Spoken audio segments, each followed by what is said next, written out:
In this tutorial, I'm going to show you how to use VLOOKUP in multiple column in Excel. First of all, I'm going to show lookup in single column. So VLOOKUP lookup value is F2 and then a table array, then column index is 2, I mean employee name, yes, John. 0330 display the employee name is John. This is single column. Now I'm going to show how to look up multiple column. So in that case, I will display employee name, designation, location based on code. So let's see.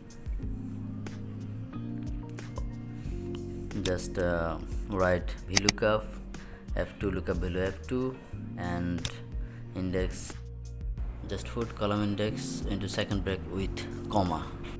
Column index 2, 3, 4. Close the bracket. Yes. Now you can see employee name, designation and location is displaying based on the code. Okay, now it's loaded employee name, designation and location based on employee code. For example, S510 code /GMUAE. Hope you understand it well. Thanks for watching this tutorial.